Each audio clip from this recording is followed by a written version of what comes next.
பண்ணுவோம். हम सभी प्रार्थना करेंगे। அன்றைய சமுத்தி இந்த வெள்ளிக்கிழமையில அன்றைய சமுத்தி நாம் இந்த காலையில் நோக்கி பார்ப்போம். परमेश्वर के समुख को इस शुक्रवार के दिन परमेश्वर की ओर देखेंगे। இந்த வாரம் முழுவதும் கர்த்தர் நம்மை கண்ணின் மணியை போல பாதுகாத்து வந்தார். इस परमेश्वर इस पूरे हफ्ते भर हमें अपने आंखों की पुतली की तरह संभाल के रखा था। அன்றைய சமுத்தி நாம் நோக்கி பார்க்கலாம். परमेश्वर के समुख की ओर हम देखेंगे। வாரத்திலே பல கவலைகளும் மனபாரங்களும் ஏற்பட்ட நேரங்கள் இருந்தது. इस हफ्ते में बहुत सारा मन का बोझ, बहुत सारे दुख इन दिनों में था। अनेक विश्वासिகளுக்கு கொரோனாவுடைய ஒரு பாதிப்பு போல கருதப்பட்ட நேரங்கள். अनेक सारे विश्वासियों को कोरोना नामक वो महामारी आए जैसा लग रहा था। அதற்காக ஆண்டவருடைய சமூகத்திலே இந்த வாரத்திலே அதிகமாய் அழுது ஜெபித்த நேரங்கள் இருந்தது. इसके लिए परमेश्वर के सम्मुख में इन दिनों में बहुत रोकर आंसू बहाकर हमने प्रार्थना किया। கர்த்தர் சிலருடைய வாழ்க்கையிலே அற்புதங்களை செய்தார். इसके द्वारा परमेश्वर ने अनेक जीवनों में परमेश्वर ने अद्भुत कार्य किया। சிலருக்கு கர்த்தர் அற்புதங்களை செய்ய தேவன் காத்திருக்கிறார். और कई सारों को परमेश्वर अद्भुत करने के लिए चाहते हैं। நீங்களும் நான் இந்த நாட்களில் அதிகமாய் நாம் ஜெபிக்கணும். आप और मैं इन दिनों में और अधिक प्रार्थना करना है। ஜெபம் நமக்கு மிக அவசியம். प्रार्थना बहुत ही आवश्यक है इन दिनों में। கொரோனா மெதுவாக அநேக விசுவாசிகளையும் ஊழியக்காரர்களையும் இன்றைக்கு பாதித்து கொண்டிருக்கிறது. இன்றைக்கு அவர்களை ஸ்தோத்திரம் தொட்டு பலவீனங்களும் குடும்பத்திலே கண்ணீரும் கவலைகளை உருவாக்கி கொண்டிருக்கிறது. इन दिनों में ये महामारी जो है, ये कोरोना बहुत विश्वासियों को, बहुत सारे परमेश्वरों के दास को भी, परमेश्वर के दास को ये महामारी बहुत उन्हें परेशानी दे रहा है, तकलीफ पहुंचा रहा है। ஆண்டவரே ஒரு அற்புதங்களை செய்யுங்கள் என்று நாம் ஜெபிப்போம். इसलिए हम सभी को प्रार्थना करना है, परमेश्वर एक अद्भुत कार्य कीजिए। பரலோகத்தின் பிதாவே, நல்ல ஆண்டவரே, இந்த हमारे நல்ல இரவு நேரத்து இந்த அதிகாலை நேரத்துக்காக ஸ்தோத்திரம். हमारे स्वर्गीय अच्छे पिता, इस सुबह के समय के लिए हम आपको धन्यवाद देते உம்முடைய हैं। சமூகத்திலே எங்களை தாழ்த்தி நாங்கள் ஒப்புக் கொடுக்கிறோம். आपके सम्मुख में हम अपने आप को नम्र करके प्रार्थना உம்முடைய करते हैं। சமூகம் தான் ஆண்டவரே எங்களுக்கு இன்பமும் எங்களுக்கு மகிழ்ச்சியான இடமா இருப்பா. आपका सम्मुख ही हमारे लिए खुशी और आनंद का दिन, आनंद का உலகத்திலே सम्मुख है। பலவிதமான பாரங்களும் கவலைகளும் ஆண்டவரே வரும் பொழுது ஆண்டவரே உம்முடைய சமூகத்தில் வருவதான் எங்களுக்கு நிம்மதியும் எங்களுக்கு சமாதானமும் ஆகும். संसार में कई सारे बोझ और कई सारे दुख जब आ जाते हैं, आपके चरणों में आना ही हमारे लिए खुशी और हमारे लिए आराम होता है। வருகிற ஒருவரையும் நீர் புறம்பே தள்ளுகிற தேவன் அல்ல. आपके पास जो भी आता है, आप उन्हें ऐसे तुच्छ नहीं करते। இந்த காலையில உம்முடைய சமூகத்தில் எங்களை ஒப்புக் கொடுக்கிறோம். इस सुबह के समय पर आपके सम्मुख में हम अपने आप को अर्पण करते எல்லாம் हैं। பலவீனங்களும் பிரச்சனைகளும் கண்ணீரும் उண்டो அவைகள் எல்லாவற்றையும் மாற்றி போடுங்க. जो किसके परिवार में भी परेशानी और दुख और समस्या भरे हुए हैं, उन सभी के आंसुओं को आप दूर कर दीजिएगा। சபையில் இருக்கிற ஒவ்வொரு விசுவாசிகளை நாங்க நினைக்கிறோம். हमारे कलीसिया के हर एक विश्वासियों को भी हम याद करते हैं। வீட்டுக்குள்ளாக அடைக்கப்பட்டு கிடக்கிற ஒவ்வொரு பிள்ளைகள் மேலும் உம்முடைய அற்புதத்தின் கரம் வைக்க வேண்டும். घर के अंदर बंद करे गए हर एक बच्चों पर परमेश्वर का हाथ होना चाहिए। ஒவ்வொருவரையும் கண்ணின் மணி போல காத்துக்கொள்ளுங்க. हर एक बच्चों को आप अपने आंखों की पुतली की तरह संभाल के மாத்திரமல்ல, रखिएगा। தூரத்தில் இருக்கிறதான சமீபத்தில் இருக்கிற ஆண்டவரே உம்முடைய ரத்தத்தில் மீட்கப்பட்டதான ஆண்டவரே கர்த்தருடைய பிள்ளைகளையும் ஊழியக்காரர்களையும் நாங்கள் இந்த நேரத்தில் நினைக்கிறோம் ஐயா. परमेश्वर दूर में जो भी है और आपके हमारे पास आस पास के जो भी लोग हैं, परमेश्वर के दास है, उन सभी को आपके हाथों में अर्पण करते हैं। அவர்கள் மேல் உம்முடைய இரக்கம் இருக்கட்டும். आप उनके ऊपर आपका करुणा होना चाहिए। எந்த விதமான ஆண்டவரே தொற்று நோய்க்கும் பலவீனத்திற்கும் வியாதிக்கும் உம்முடைய பிள்ளைகளை ஒப்பு கொடாமல் ஒவ்வொருவரையும் உம்முடைய கரங்களிலே ஒப்பு கொடுத்து நாங்கள் ஜெபிக்கிறோம். அவர்களை காத்துக் கொள்ளுங்க. किसी को भी इस वायरस का और कोई भी विपत्ति का परेशानी न हो, परमेश्वर आप उन्हें आपके पवित्र हाथों से उन्हें संभाल कर उन्हें रखिएगा। உம்முடைய கரங்களை எங்களை ஒப்பு கொடுக்கிறோம். आपके हाथों में हम अर्पण करते இந்த हैं। ஆராதனை ஆசீர்வதிங்க, इस आराधना को भी आप பாடலை आशीष कीजिए, ஆசீர்வதிங்க, गीत को भी आप आशीष வார்த்தைகளை कीजिए, ஆசீர்வதிங்க. शब्दों को भी, वचनों को भी आप அது आशीष ஒவ்வொருவருக்கு कीजिए। பிரயோஜனமும் ஆசீர்வாதமாய் மாறட்டும். ये हर एक जन को प्रयोजित और आशीर्वादित होना கேட்கிற चाहिए। உள்ளங்களோடு ஆவியானவர் பேசுங்க. सुनने वाले हर एक हृदय से आत्मा जी बात कीजिए, வார்த்தைகள் வெறுமையாய் வரக்கூடாது. और जो भी शब्द आ रहा है वो खाली नहीं जाना चाहिए। அனுப்பின காரியமாய் வாய்க்கட்டும் ஐயா. जिस कार्य के लिए आपने भेजा वो पूरा होना चाहिए। உம்முடைய நாமம் மகிமைப்படட்டும். आपका नाम का केवल महिमा இயேசு हो। கிறிஸ்துவின் நல்ல நாமத்தில் பிதாவே. यीशु मसीह के अच्छे नाम से मांगते हैं पिता, ஆமென். आमीन। நம்முடைய பாட்டு புத்தகத்திலே 621வது பாட்டு நம்ம எல்லாருக்கும் தெரிந்த பாட்டு. விடுதலை நாயகன் வெற்றியை தருகிறார், எனக்குள்ளே இருக்கிறார் என்ன ஆனந்தம். நம்முடைய தேவன் விடுதலை கொடுக்கிறவர், வெற்றியை கொடுக்கிறவர், ஜெயம் கொடுக்கிறதான தேவன். அந்த நம்பிக்கையோடு கூட இந்த பாடலை நாம் பாடுகிறோம்.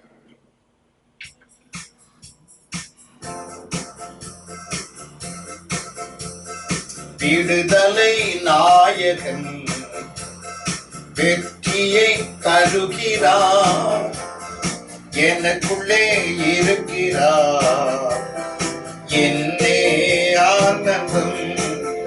நான் பாடி பாடி மகிழ்வேன், தினம் ஆடி ஆடி துதிப்பேன். நான் பாடி பாடி மகிழ்வேன், தினம் ஆடி ஆடி துதிப்பேன். எங்கும் ஓடி ஓடி சொல்லுவேன், எங்கும் ஓடி ஓடி சொல்லுவேன், என் இயேசு ஜீவிக்கிறார், என் இயேசு ஜீவிக்கிறார். விடுதலை நாயகன் வெற்றியை தருகிறார், எனக்குள்ளே இருக்கிறார் என்னே ஆனந்தம். அவர் தேடி ஓடி வந்தார், என்னை தேடி அணைத்துக் கொண்டார். அவர் தேடி ஓடி வந்தார், என்னை தேடி அணைத்துக் கொண்டார். என் பாவம் அனைத்தும் மன்னித்தார், என் பாவம் அனைத்தும் மன்னித்தார். புது மனிதனாக மாற்றினார், புது மனிதனாக மாற்றினார். விடுதலை நாயகன் வெற்றியை தருகிறார், எனக்குள்ளே இருக்கிறார் என்னே ஆனந்தம். அவர் அன்பின் அபிஷேகத்தால் என்னை நிரப்பி நடத்துகின்றார். அவர் அன்பின் அபிஷேகத்தால் என்னை நிரப்பி நடத்துகின்றார். சாத்தானின் வலிமை வெல்ல, சாத்தானின் வலிமை வெல்ல அதிகாரம் எனக்கு தந்தார், அதிகாரம் எனக்கு தந்தார். விடுதலை நாயகன் வெற்றியை தருகிறார், எனக்குள்ளே இருக்கிறார் என்னே ஆனந்தம். செங்கடலை கடந்து செல்வேன், யோர்தானை மிதித்து நடப்பேன். செங்கடலை கடந்து செல்வேன், யோர்தானை மிதித்து நடப்பேன். எரிகோவை சுற்றி வருவேன், எரிகோவை சுற்றி வருவேன். எக்காலம் ஊதி ஜெயிப்பேன், எக்காலம் ஊதி ஜெயிப்பேன். விடுதலை நாயகன் வெற்றியை தருகிறார், எனக்குள்ளே இருக்கிறார் என்னே ஆனந்தம். விடுதலை நாயகன் வெற்றியை தருகிறார், எனக்குள்ளே இருக்கிறார் என்னே ஆனந்தம்.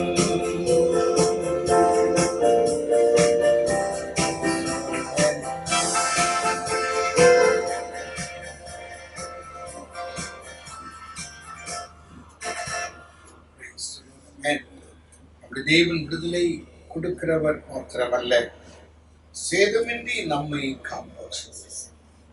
357வது பாட்டு நாம் பாடுவோம். சேனைகளின் கர்த்தர் நல்லவரே, சேதமின்றி நம்மை காப்பவரே. சோர்ந்திடும் நேரங்கள், தேற்றிடும் வாக்குகள், சோதனை வென்றிட தந்தருகிறார். 357வது பாட்டு.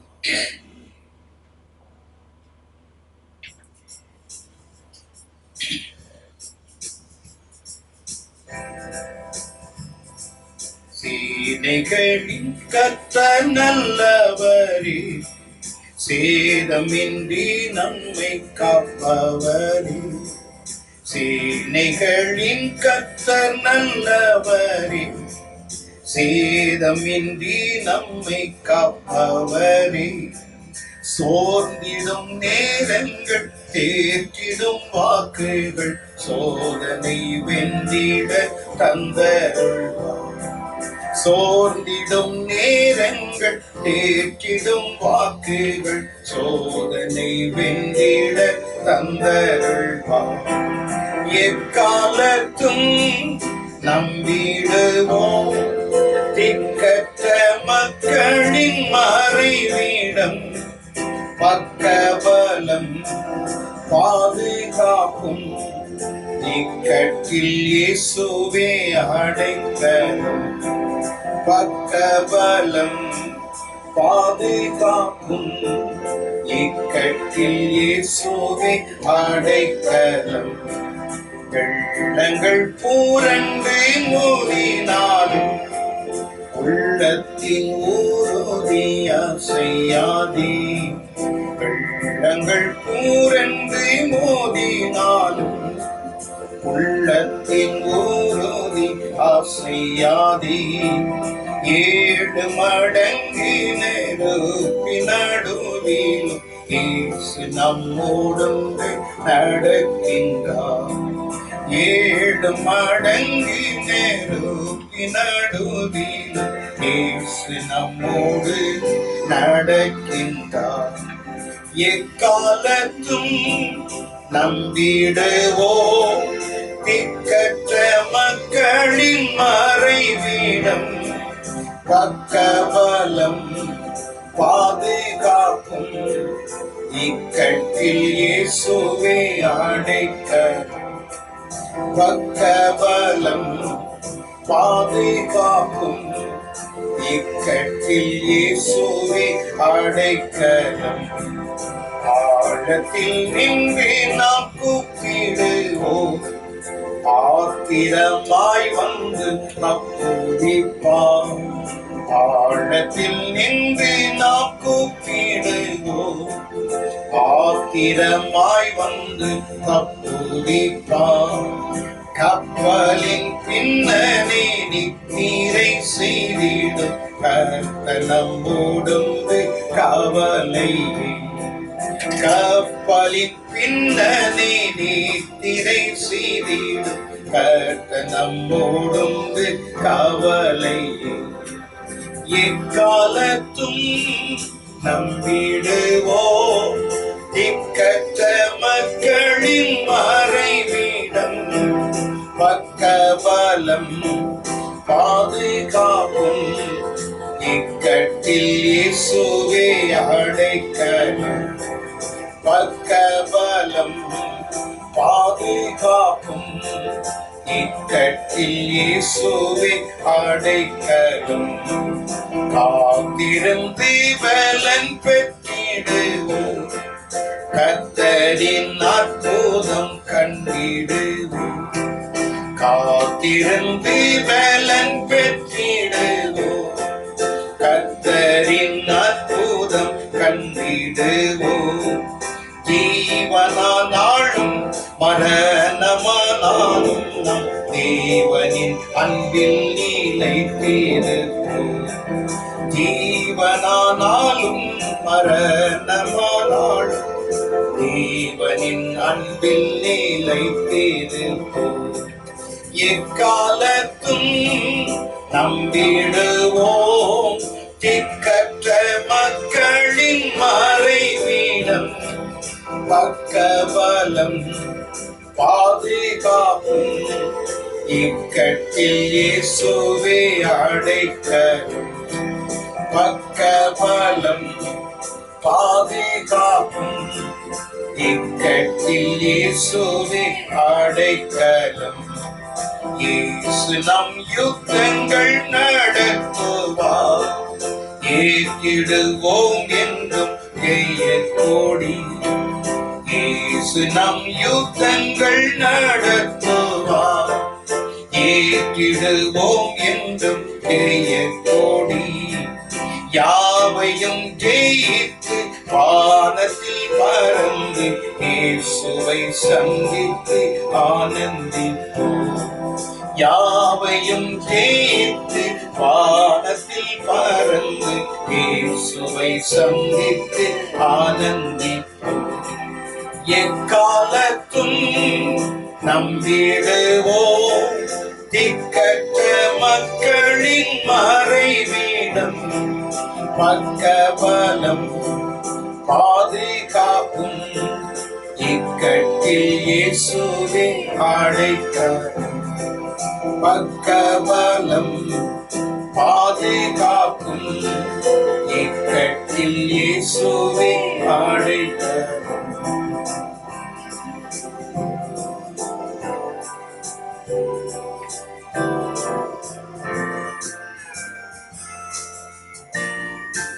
கர்த்தருடைய வார்த்தைக்கு முன்பாக நம்மை தாழ்த்தி நாம் ஜெபிப்போம்.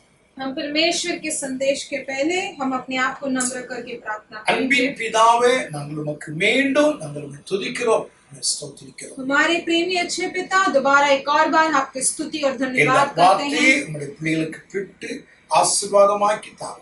इस शब्द वचनों को परमेश्वर आप तोड़ के उन्हें आशीर्वाद எங்களோடு நீங்க பேசுங்க. உம்முடைய சத்தத்தை நாங்கள் கேட்கிறோம். हमारे साथ आप बात कीजिए, आपका ध्वनि हमें सुनना है। உமக்கே மகிமை உண்டாகட்டும். परमेश्वर आपका केवल महिमा हो। இயேசு கிறிஸ்துவின் நாமத்தில் பிதாவே यीशु मसीह के नाम से मांगते हैं, ஆமென். आमीन। 107 சங்கீதம் 29 வசனத்தை நாம் வாசிக்கலாம். 107 भजन संगीता 29 वचन हम सब पढ़ेंगे। கொந்தளிப்பை அமர்த்துகிறார், அதின் அலைகள் அடங்குகின்றது. वो आंधी को शांत कर देता है और तरंगे बैठ जाती हैं। கொந்தளிப்பை அமர்த்துகிறார், அதின் அலைகள் அடங்குகிறது.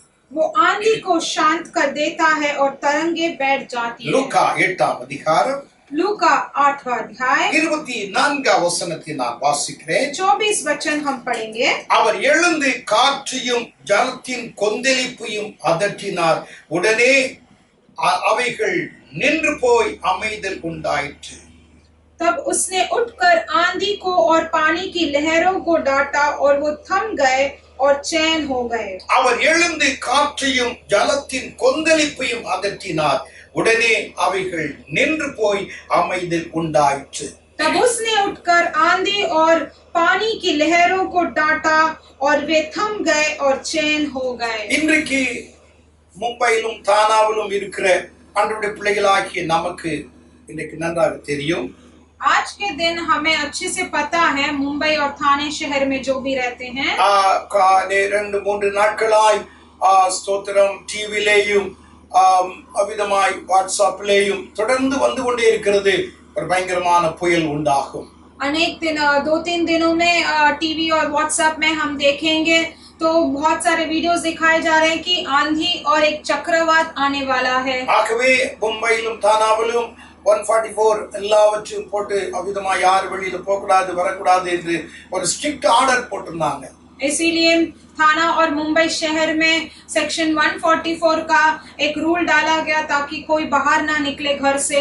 ஏனென்றால் நிசகா என்று சொல்லக்கூடிய ஒரு புயல் அவிதமாய் அரபு கடலில் உருவாகி மும்பையிலும் தானாவிலும் இன்னும் பல இடங்களிலும் கோஸ்டல் ஏரியாவில் எல்லாம் ஒரு பெரிய பிரச்சனைகளை கொண்டு வரும் என்று சொன்னார்கள். क्योंकि निसर्ग नामक वो चक्रवात जो है वो आने वाला है करके न्यूज़ में बताया गया और वो अरबिक अरेबिक के समुद्र में आने वाला है और पूरे थाने और मुंबई शहर में एक हाई अलर्ट दिया गया அந்த था। செய்தி கேட்ட உடனே ஜனங்கள் எல்லாருக்கும் பயம். தமிழ்நாட்டில இருந்து अनेक இடங்களில் எனக்கு போன் எல்லாம் வந்தது. वो चेतावनी देते ही, वो न्यूज देते ही सब जगह से बहुत डर गए थे, इसीलिए तमिलनाडु से भी मुझे अनेक सारे फोन आ गए थे। நம்முடைய பம்பாயில இதெல்லாம் அப்படி எல்லாம் ஒரு புயல் வரப்போகுதாம்ல, எப்படி இருக்கிறது அப்படி என்றெல்லாம் கேட்டார்கள். आपके बम्बई के मुंबई शहर में ऐसे सब ये चक्रवात आने वाला है तो कैसा है, क्या होने वाला है, पता नहीं करके पूछने लगे। உண்மையாகவே அது வந்தது, அது கடந்து போய்விட்டது. सच्ची में वो आया लेकिन वो उधर से निकल गया। இது அப்பொழுதுதான் இந்த வார்த்தையை நான் உங்களோடு கூட நான் பேசுவதற்காய் நான் எடுத்துக்கொண்டேன். तभी मैं ये वचनों को आपके साथ बात करने के लिए मैं आया। இந்த வசனம் இப்படி சொல்லுகிறது, கொந்தளிப்பை அமர்த்துகிறார், அதன் அலைகள் அடங்குகின்றன. ये वचन ऐसा कहता है कि आंधी को डांटते हैं और उसके लहरों को भी वो डांटते हैं। கொந்தளிப்பு என்று சொல்லும் பொழுது அந்த வார்த்தை இடத்திற்கு இடம் மாறுபடும் என்பதை நாம் நினைத்துக் கொள்ள வேண்டும்.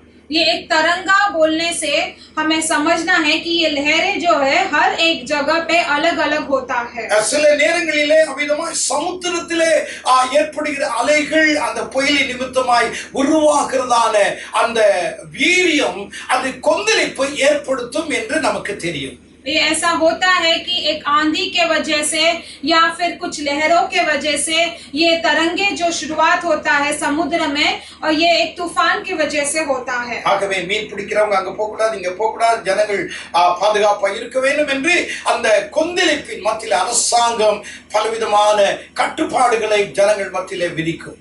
और ये तरंगे के वजह से लोगों में पुलिस वाले सब उन्हें बता देते हैं, सरकार बता देते हैं कि मछुआरे लोग बाहर पानी में नहीं जाना है, समुद्र की ओर नहीं जाना। சில இடங்களிலே சில பிரச்சனைகளின் நிமித்தமா சாதாரணமான ஒரு பிரச்சனையா இருக்கும், அது அவிதமாய் ஊரெல்லாம் திரண்டு ஸ்தோத்திரம் பக்கத்தில் இருக்கிற கிராமங்கள் எல்லாம் ஒன்று கூடி ஒரு பெரிய ஒரு கலவரம், அது ஒரு கொந்தளிப்புக்குள்ளாக அது முடியும். और कई सारे जगहों पे भी हम देख सकते हैं, कई गांव में ऐसा होता है कि छोटा सा एक लड़ाई होता है या फिर जो बड़ा हो जाता है वो ऐसे ही लहरों की तरह, तरंगे की तरह बढ़ जाने लगता है ரெண்டு கூட்டமாய் பிரிந்து கொள்ளும். और वो दो झुंड में हो जाता है। ஒரு பிரச்சனையுமே இருக்காது, ஆனால் அந்த பிரச்சனை ஒரு பெரிய கொந்தளிப்பாக ஏற்பட்டு ஸ்தோத்திரம் போலீஸ் அவிதமாய் துப்பாக்கி சூடு மிலிட்டரி வரக்கூடிய நிலைமைக்குள்ளாய் அந்த பிரச்சனை உருவாகிவிடும். कुछ भी इतना ज्यादा लड़ाई नहीं होता है, लेकिन वो छोटा सा लड़ाई ही वो बड़ा होकर पुलिस और सरकार भी आ जाते हैं, पुलिस सेना और बंदूकें भी चलने लगते हैं, इतना बढ़ा हो जाता है वो तरंगे। அப்போஸ்தலனாகிய பவுல் எருசலேமுக்கு அவிதமாக அவன் ஆண்டவரை ஆராதிக்கும்படியாய் பலி செலுத்தும் ஆண்டவரை ஆராதிக்கும்படியாக அவன் உள்ளே வந்தான். और प्रेरित पौलुस जो है आराधना करने के लिए वो अंदर आता है। தேவனுக்கு அவன் செய்த அது காணிக்கை அவன் செலுத்த வேண்டிய அந்த காணிக்கையை செலுத்துவதற்காய் எருசலேமுக்கு தேவாலயத்துக்கு அவன் வந்திருந்தான். वो जो दान देना है वो दान देने के लिए यरूशलेम के कलीसिया में भवन में वो आता है।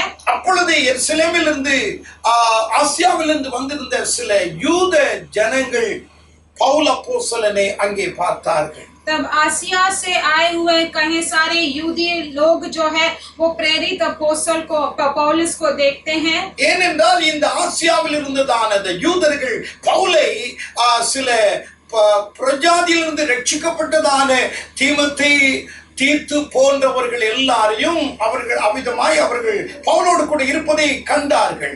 क्योंकि जो यूदिया लोग जो है उन्होंने पौलुस को देखा है अन्य जाति के तीमोथी और तीतु के साथ रहते हुए। இவர்கள் எல்லாரும் ரட்சிக்கப்பட்டவர்கள் தான் பவுலோடு கூட இருக்கிறதான உடன் ஊழியக்காரர்கள். ये सभी उद्धार पाए लोग हैं, लेकिन ये जो थे वो पौलुस के साथ उनके साथ सेवा में बने थे। ஆனால் இவர்கள் யூதர்கள் அல்ல, இவர்கள் பிரஜாதிகள். लेकिन ये यूदिया लोग नहीं थे, ये अन्य जाति के लोग। இவர்களை அப்போஸ்தலனாகிய பவுல் அந்த எருசலேமின் தேவாலயத்திற்கு உள்ளே கொண்டு வந்திருப்பான்.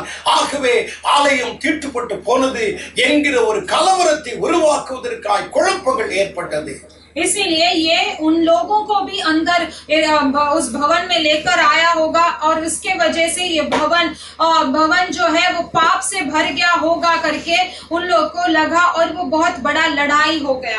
பைபிள் சொல்லுகிறது அப்போஸ்தலர் நடவடிக்கைகள் 21ஆம் அதிகாரம் 30-31 வசனத்தை நீங்கள் வாசித்தால் அது அறியலாம். அது கலவரமாய் முடிந்து எருசலேம் முழுவதும் கலக்கமுற்றது என்று வாசிக்கிறோம். और प्रेरित 21 और 31 में हम पढ़ सकते हैं कि वो बहुत बड़ा युद्ध और लड़ाई में झगड़ा में हो गया था। எருசலேம் முழுவதும் கலக்கமுற்றது என்று பைபிள் சொல்லுகிறது.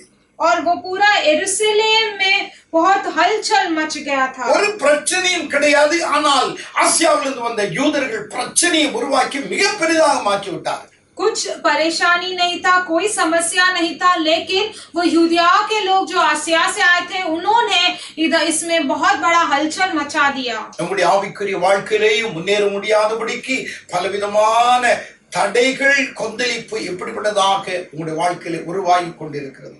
आपके जीवन में भी अगर हो सकता है कि आत्मिक जीवन में ना बढ़ोतरी पाकर आपके जीवन में भी ऐसे रुकावट के लिए कहीं सारी आंधी और तरंगे आ सकते हैं। கவலைப்பட வேண்டாம். நம்மோடு கூட நம்முடைய விசுவாசமாகிய படகுல நம்முடைய ஆண்டவராகிய இயேசு கடந்து வந்து கொண்டிருக்கிறார். आपको फिक्र नहीं करना है। ऐसे परमेश्वर यीशु जो है अपने सेनाओं को लेकर आपके पास आते हैं। நம்மோடு கூட வருகிறவர் சாதாரணமானவர் அல்ல. அவர் கொந்தளிப்பை அடக்கி அமர்த்துகிறதான தேவன். आपके साथ जो आते हैं साधारण नहीं है, वो इस आंधी और तूफान को कम करने वाले और डांटने कम करने वाले கவலை நம்முடைய மனபாரங்கள் எல்லாவற்றையும் அவர் மாற்றி போடுகிற தேவன்.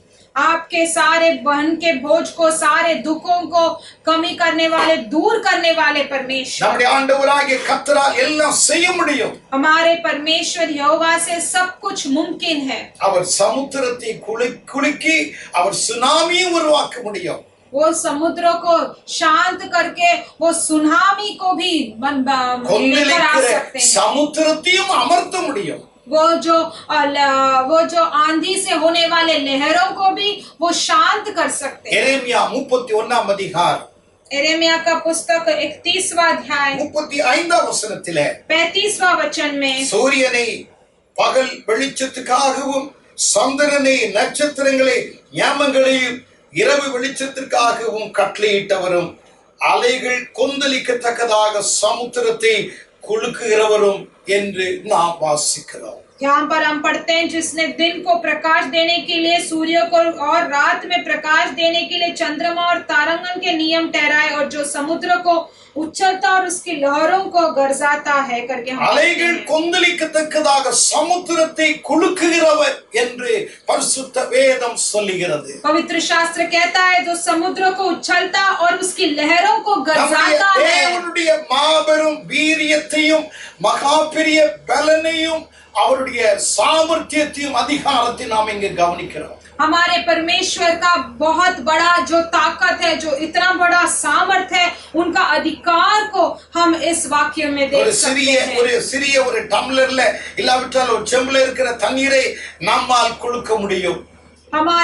हमसे सिर्फ केवल एक छोटा सा ग्लास में पानी और या फिर एक छोटा सा बकेट में पानी ही हम उसे हिला सकते हैं. அதே போலதான் இந்த மகா சமுத்திரத்தையும் பசிபிக் சமுத்திரத்தையும் அமிதமா அரபு கடலையும் எல்லாவற்றையும் ஆண்டவராகிய கர்த்தர் குலுக்கி ஒரு பெரிய கொந்தளிப்பை அவர் உருவாக்க முடியும். इसी तरह कोई भी समुद्र हो, अरबिक समुद्र हो या जो कोई भी समुद्र हो, परमेश्वर उसे भी शांत कर सकते हैं.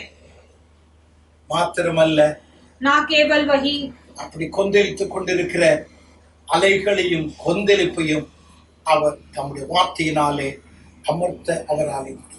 और जो ऐसे आंधी, जो लहरें जो बढ़ते रहते हैं, उसे भी शांत और करने के लिए परमेश्वर बना யோபு है. புஸ்தகம் 26ஆம் அதிகாரம் अय्यूब का पुस्तक 26वां अध्याय 12ஆம் வசனத்திலே 26वां अध्याय 12 वचन में தமது வல்லமையினால் சமுத்திரத்தின் கொந்தளிப்பை அமர பண்ணி தமது ஞானத்தினால் அதன் மூர்க்கத்தை அடக்குகிறார். वो अपने बल से समुद्र को उछलता और अपनी बुद्धि से घमंड को छेद देता है. ஆண்டவர் எத்தனை அதிகாரம் உள்ளவர்! परमेश्वर कितने अधिकारित है। நாம் ஆராதிக்கிற தேவன் யார் என்பதை நாம் விளங்கிக் கொள்ளும். हम आराधना करने वाले परमेश्वर कौन है हमें समझना है। அவர் சமுத்திரத்தை குலுக்கி சுனாமி உருவாக்க முடியும். वो समुद्रों को उछलकर वो सुनामी को लेकर आ सकते हैं। சுனாமி உருவாக்கி கொண்டிருக்கிற அந்த சமுத்திரத்தையும் அமைதிப்படுத்தவும் அவரால் முடியும். और ऐसा सुनामी लेकर आने वाला वो समुद्र को वो शांत कर सकते हैं। ஆகையால் தான் லூக்கா 8:24 நாம் வாசித்தோம், அவர் எழுந்து காற்றையும் கொந்தளிக்கிற கடலையும் அதட்டினார், அலைகள் நின்று போய் அமைதி உண்டாயிற்று. वही हम लूका 24 में हम पढ़ते हैं कि उसने डांट कर आंधी और पानी के लहरों को डांटा और थम गया और चैन हो गया। இந்த காலையிலே கொந்தளிக்கிற ஒரு 3 காரியங்களை உங்களோடு கூட நான் பேசி முடிக்கிறேன்.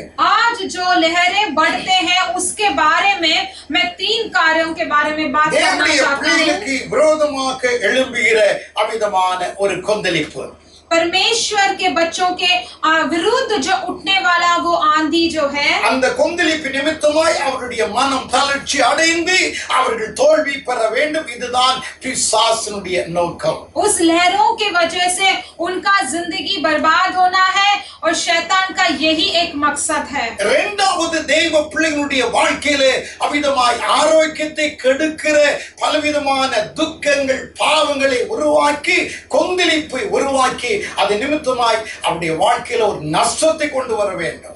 और दूसरी बात जो है, ये लहरों या आंधी के वजह से उनके जीवन में जो कोई भी वो पाप की ओर जाए और उनको और कमजोर और बीमार बनाए, उनके सारे कष्ट दे और नष्ट दे करके। அவருடைய ஜெபம், அவருடைய கிறிஸ்தவ வாழ்க்கையினுடைய முன்னேற்றம் எல்லாவற்றையும் மட்டுப்படுத்தி அவர்களை பலவீனப்படுத்த வேண்டும்.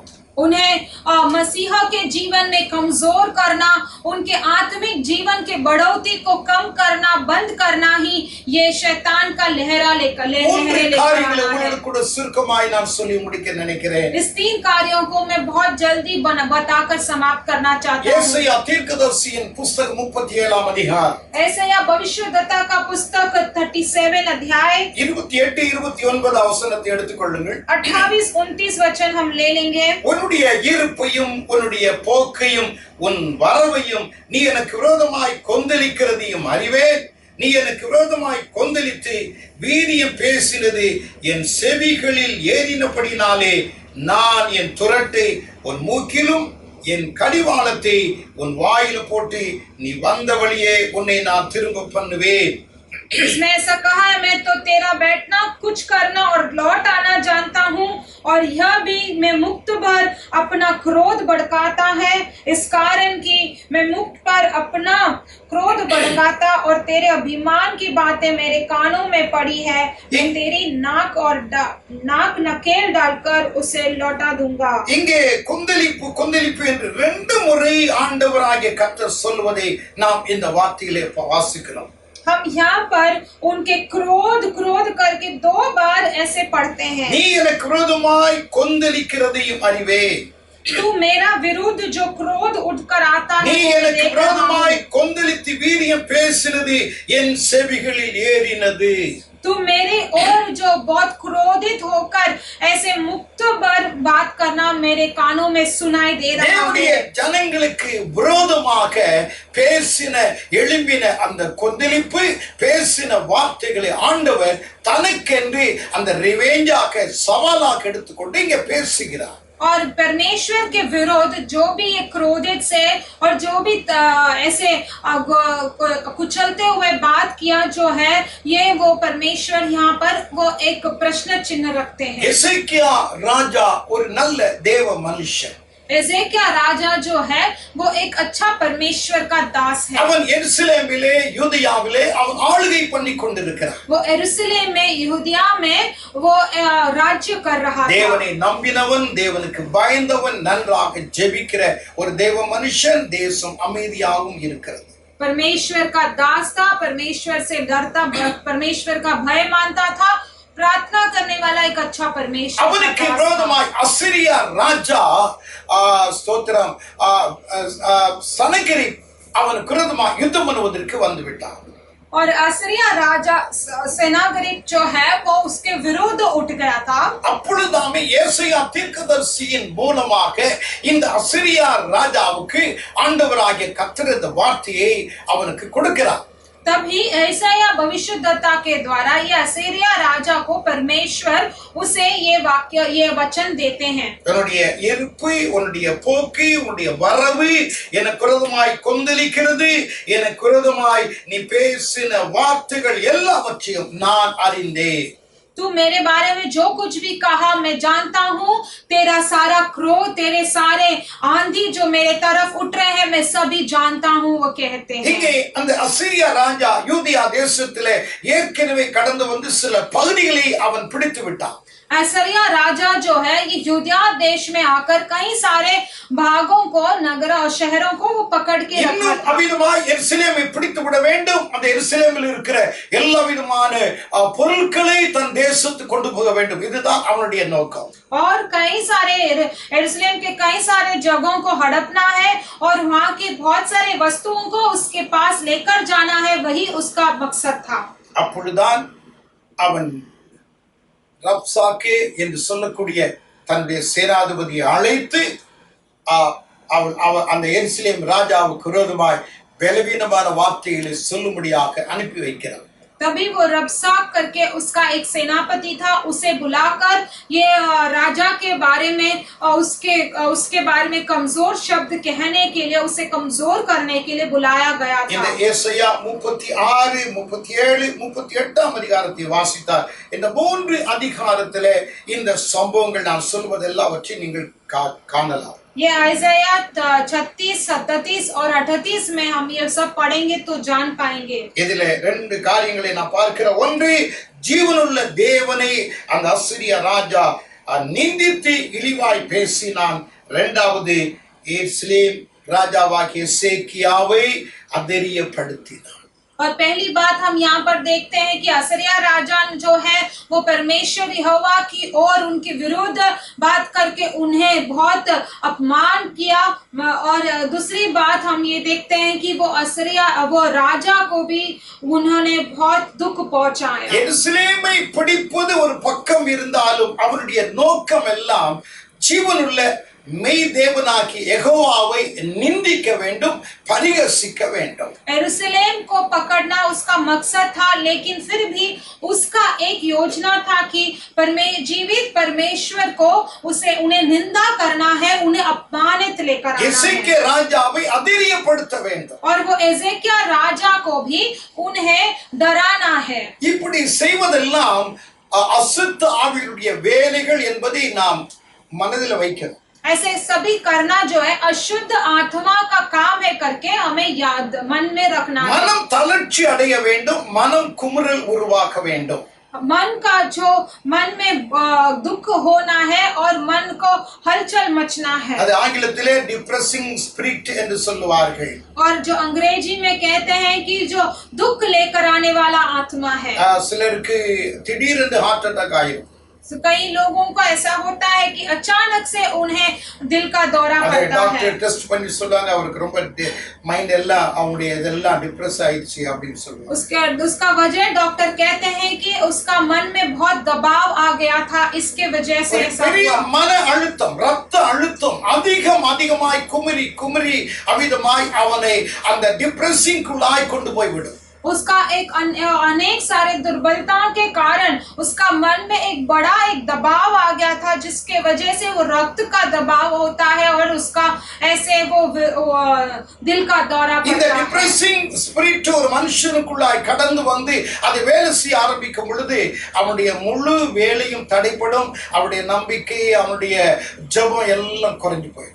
और जब भी ये दुख भरा आत्मा उनके अंदर आ जाता है तब मन बहुत घबराहट हो जाता है, दुख में आ जाता है, उनके सारे काम सब निकल जाता है, कमजोर हो जाते हैं। என்னாகமம் 21 அதிகாரம் 4 வசனத்திலே வழி நிமித்தம் ஜனங்கள் மன முறிவு அடைந்தார்கள்। और गिनती का पुस्तक 21:4 में हम देखते हैं कि उनके वो मार्ग के कारण वो बहुत मन मुटाव में அவருடைய चले गए। மனம் முறிவடைந்தார்கள். वो बहुत मन मुटाव हो गया उनके वो மனதில் मार्ग के மனம் कारण। முறிஞ்சு போச்சு. டிப்ரெசிங் ஸ்பிரிட் அந்த வேலை செய்ய ஆரம்பிச்சது. वो मन बहुत दुखित हो जाते हैं क्योंकि उनका वो मार्ग इतना कठिन था।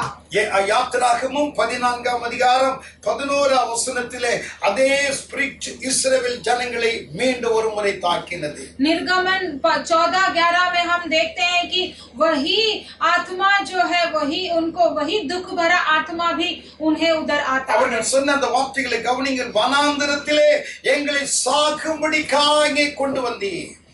वो पूछते हैं, देखिए वो लोग जब पूछते हैं कि क्या इस वन प्रदेश में हमें मरने के लिए आप लेकर आए हैं। அவர்கள் எவ்வளவு மகிழ்ச்சியோடு கூட பாடி துதித்து கொண்டு வந்தார்கள்.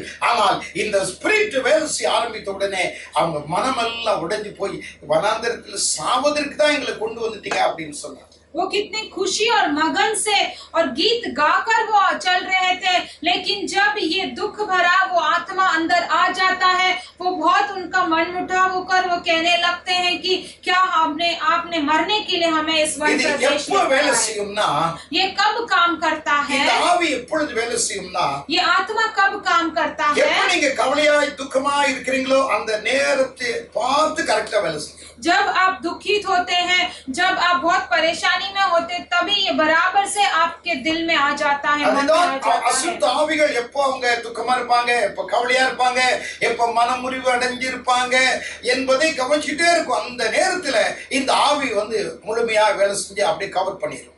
और वो आत्मा देखता ही रहता है कि कभी इन लोग दुख है, कभी ये दुर्बलता में है, कभी ये कष्ट में है, तभी ये तुरंत वो उनके हृदय में आ जाता है और काम करने लगता है। அநேகருடைய வாழ்க்கையை மடிந்துக்கு போடுறாங்க, ஏன் தற்கொலைக்கு ஓடுறாங்கன்னா இந்த ஆவிகள் செய்கிற வேலை நிமித்தமாக தான்.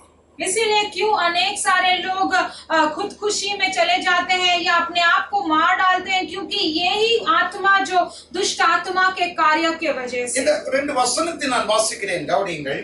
2 वचनों को मैं पढ़ता हूँ, ध्यान 1 दीजिए। பேதுரு 5ஆம் அதிகாரம் 7ஆம் வசனத்தை எடுத்துக்கொள்ளுங்கள். पहला पत्रस 5:7 में हम पढ़ेंगे। உங்கள் கவலைகள் எல்லாம் அவர் மேல் வைத்து விடுங்கள். आपके सारे चिंताओं को उन पर डाल दीजिए। 5ஆம் அதிகாரம் 9ஆம் வசனத்திலே 5:9 में हम पढ़ते हैं, இப்படிப்பட்ட பாடுகள் அப்படின்னு சொல்லுவாங்க. ऐसे दुख जो हम भुगत रहे हैं। பாருங்க, 7ஆம் வசனத்திலே உங்களுடைய கவலை, 9ஆம் வசனத்திலே இப்படிப்பட்ட பாடுகள். और आप 7वां वचन में देख सकते हैं कि आपके जो चिंता, 9वां वचन में आप देख सकते हैं कि आपके जो दुख है। ஆகையால்தான் அப்போஸ்தலனாகிய பவுல் 8ஆம் வசனம் பேதுரு 8ஆம் வசனத்தில் இப்படி சொல்றார். इसलिए प्रेरित पत्रस जो है वो 8वां वचन में ऐसा कहता है। மேலே கவலை இருக்கிறது, கீழே பாடுகள் இருக்கிறது, இடையிலே 8ஆம் வசனத்தில் பிசாசு வந்துட்டான். ऊपर जो है चिंता है, नीचे उन्हें दुख भर रहा है, इसीलिए 8वां वचन में वहां पर शैतान எப்ப நீங்க கவலையா இருப்பீங்க, எப்ப நீங்க பாடுகள் பிரச்சனையோடு கூட இருப்பீங்க என்பதை அறிந்து நடுவுல அவர் நின்றுவார். जब आप चिंता और दुख में रहते हो, उसके बीच में ये शैतान आकर बैठ जाता है। அதான் பேதுரு அப்போஸ்தலன் சொல்வதை கவனியுங்கள். ஸ்தோத்திரம். தெளிந்த புத்தியுள்ளவர்களாயிருங்கள், ஏனெனில் கெர்ச்சிக்கிற சிங்கம் போல சாத்தான் எவனை விழுங்கலாம் என்று வகை தேடி சுற்றி திரிகிறார். यहाँ पे इसीलिए पत्रस कहते हैं कि सचेत रहो और जागते रहो, क्योंकि तुम्हारा विरोधी शैतान गरजने वाला है सिंह की तरह। எப்போ நீங்க தெளிவாய், எப்பொழுது புத்தியாய், எப்பொழுது விழிப்பாய் நீங்க இருக்கணும்.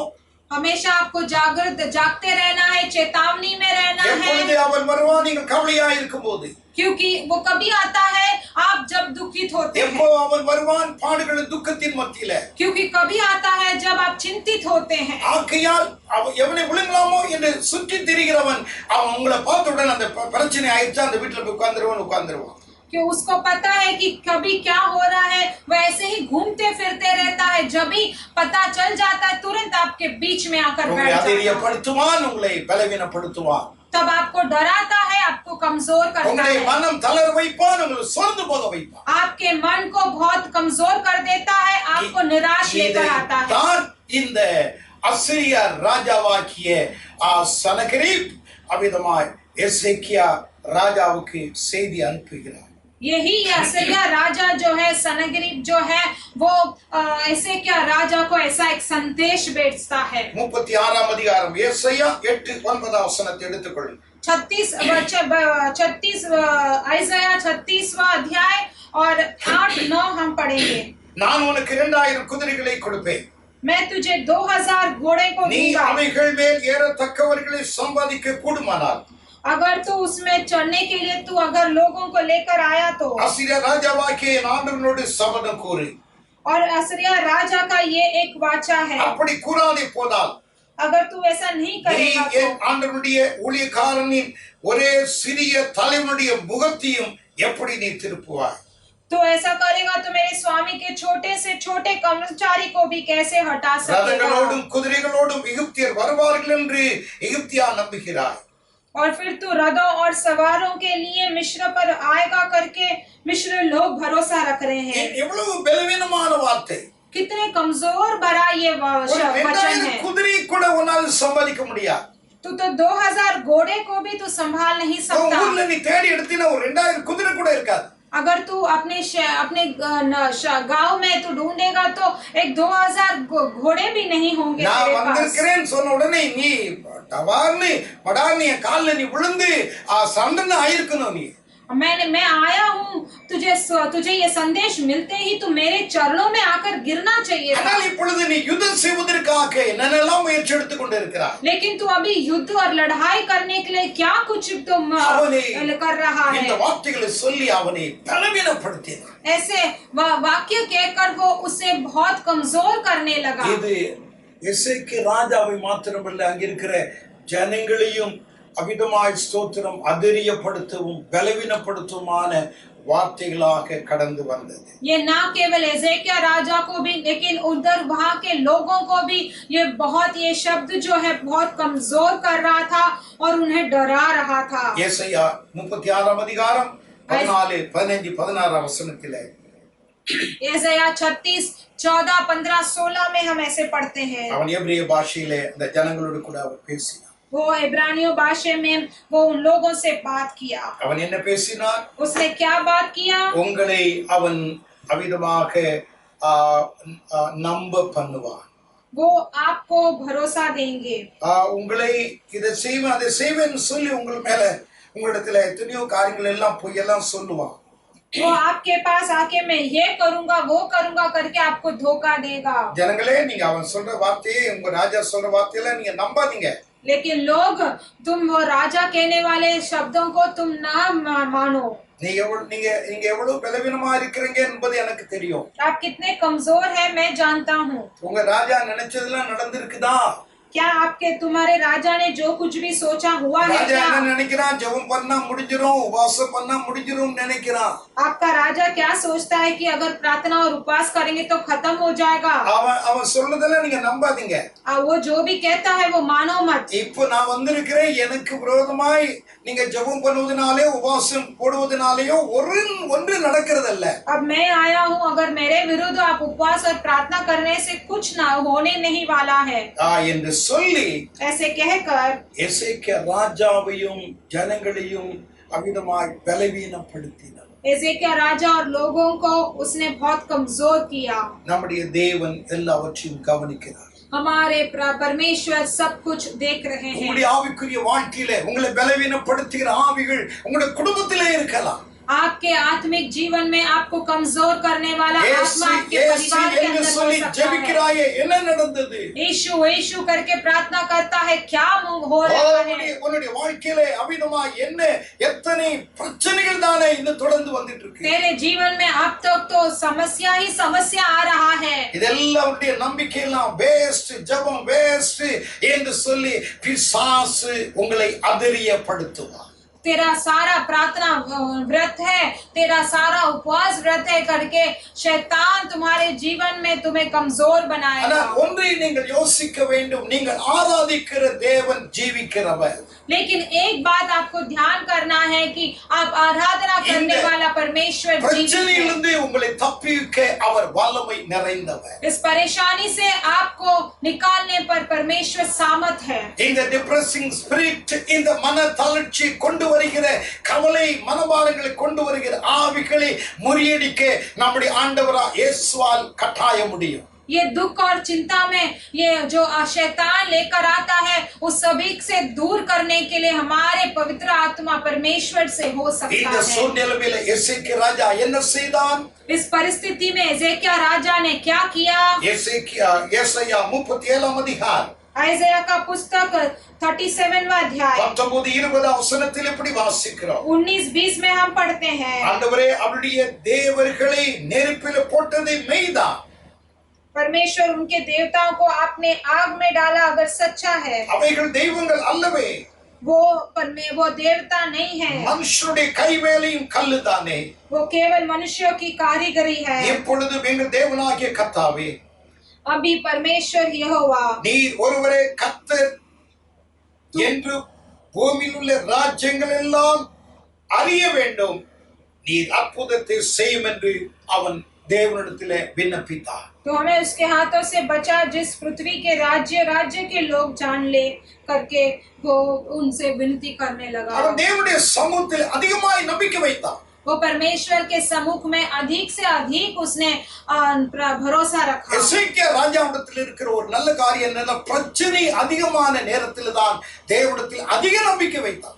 एजेकिया राजा के पास एक अच्छा कार्य जो था, परेशानी होते समय ही वो परमेश्वर यहोवा के ऊपर अधिक विश्वास रखा। உங்களுக்கு பிரச்சனை வரும் பொழுதுதான் ஆண்டவரிடத்தில் நீங்கள் அதிக நம்பிக்கை வைக்க வேண்டும். आपको जब परेशानी आता है, दुख आता है, तब और अधिक विश्वास आप परमेश्वर पर रखना है। விரோதமாக எழும்புகிற பிரச்சனைகளையும் கொந்தளிப்பை பார்க்கிறார். அதற்கு என்ன செய்யலாம் என்பதையும் தேவ நேரத்தையும் சமயத்தையும் குறித்து விடுகிறார். परमेश्वर आपके विरोध जो चिंता, आपका दुख देखते हैं और उसके लिए क्या करना है करके परमेश्वर को पता है। நீங்க ஜெபிக்கிற ஜெபத்தை கேட்டு அமைதியா இருக்கிறவர் அல்ல. आपके प्रार्थना को सुनकर परमेश्वर चुप नहीं என்ன बैठते। பிரச்சனையாக இருந்தா, जो कोई भी परेशानी हो, சரீரத்திலே பலவீனமான வேதனைகள் உங்களுடைய வாழ்க்கையில இருக்கலாம். जो कोई आपके शरीर में बहुत कमजोर और बहुत सारे बीमारी हो सकते हैं। கடந்த வாரத்திலே நம்முடைய சபையில் இருக்கிற ஒரு அருமையான சகோதரி, தனித்த ஒரு சகோதரி ஹாஸ்பிட்டல்ல இருந்தாங்க. हम पिछले हफ्तों में एक हमारे कलिसिया के एक बहन जो है वो अस्पताल में उसे भर्ती किया गया था। தனித்து இருந்தார். वो उसे अकेले में भर्ती करवा दिया அவ்வளவு गया। பெரிய ஹாஸ்பிட்டல், ஆனா தனிமையாக இருந்தார். उस अस्पताल बहुत बड़ा था, लेकिन वहां पर कोई नहीं था, वो अकेली एडमिट थी। ஒருவேளை கொரோனா இருக்குமோ என்று சொல்லி அவிதமாக அவர்கள் டெஸ்ட் பண்ண முடியாது, தனித்து வைத்து விட்டார். क्योंकि ऐसा हो सकता है कि उन्हें कोरोना हो सकता है करके उन्हें अकेला रखा गया था।